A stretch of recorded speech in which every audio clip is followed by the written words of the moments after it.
what we call a pre-arrival inspection. We also have what we call a post-arrival inspection. I was going to talk about that. Say, after you come and inspect the aircraft in Brazil or wherever, as soon as you leave, I change all the specs.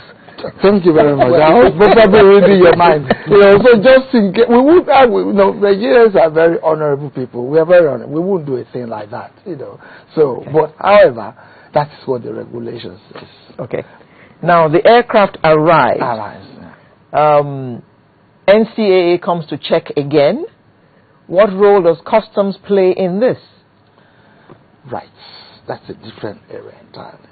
I'll rather not depth into the custom area. When they arrive, there are the other documents that, I'm not at liberty to discuss. But you have to get the security involved. You have to get customs, immigration. I will not go into that area because that's not my area of specialty. But don't the roles overlap between customs and NCAA? Yes. It does overlap. But any aircraft that comes into the country anyway, you have to go through customs. Not just the aircraft goes through customs. The custom will check to make sure you're not carrying any contraband.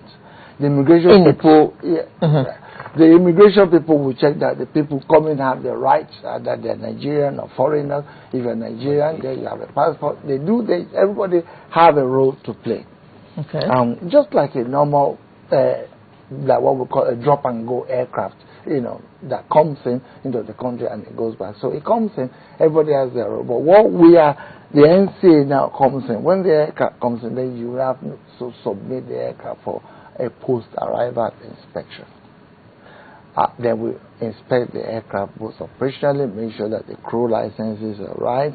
We make sure that the maintenance, because there are certain overlap of issues. Take for instance in America, probably the pilots can release the aircraft or something. In Nigeria, you need a maintenance facility. So we check all those things. Then we give them a flight operations. The regulation clearly says that. Then let's go to the one that will interest the people more, which is the commercial aspect of this new policy. What changes are we expecting to see in the commercial sector? Well, first and foremost, let's define what you mean by commercial. Well, like because you see that there are two kinds Alero Airline and commercials. Remember that we're talking about movement of goods and movement of services. Let's also now discuss how this can be able to, if I don't know if you attended the last media chat where FAN was basically showcasing what it is. Because like I said to you, the first thing anybody sees when you get into a country is an airport. The first message you get about the cleanliness or otherwise of a country is in its airports. So the first thing you need to first and foremost do is look at your physical infrastructure. And in looking at your physical infrastructure, we're coming to the commercial purposes now, because when you're talking about commerce, what the ministry is actually now doing is that they're moving aircraft or airlines business into now replacing what you presently have as your metropolis with what they call aerotropolis. What does this mean? It simply means that you can actually fly into an airport in Nigeria and you don't need to move out of our airport to be able to do what it is you need to do, commercially and otherwise. That's why I said to you, let's first and foremost determine and define what you mean by, commercial activities. Because you're just not talking about, you want to get to Abuja, you want to get to Benin as a commercial activity. We're also saying that you want to get your mother's drugs to her in your village. We're also saying that you need to get your goods, you need to get textbooks to schools, you need to get medical supplies, you need to fly food. These are all the things that are now coming to now, these commercial activities you're talking about. Right now, the policy is even talking about what they call public service obligation. What does this mean? You have some areas, some routes that hitherto, or as it were, are low yielding. People aren't going there constantly. You probably come from Akure, where you have an airport and you live in Lagos, and you rather drive than fly. Now, with the PSO being introduced, you can actually leave this station, which makes it easier for you. Just finished an interview, you can tell some other guy, I'm going to be in Akure to conduct another interview for 12:30. I'm going to be back here to take another one by 2:30. And that way, you know that the moment you're on air, trust me, 30 minutes thereafter, you're on the ground. So what it is people must understand is that when you have somebody who has shown an uncommon zeal, first and foremost, let me say this publicly, transformation and discipline doesn't come easy. Even with your kids. When you want to put in new rules, don't watch television after 7 o'clock, don't do the good morning mommy doesn't come with a very huge smile. What's gotten into this woman's head? What have we done? You understand what I'm saying? So first and foremost, I think when we're looking at the commercial aspect of the aviation industry of Nigeria, let us look at what it means to us vis-a-vis globalization and vis-a-vis connectivity. We have an open skies agreement. Okay? Let us think about what are we doing? How does this policy now make it possible, madam, for the woman in a tiny little village in Umaya to get her goods into a shop in America?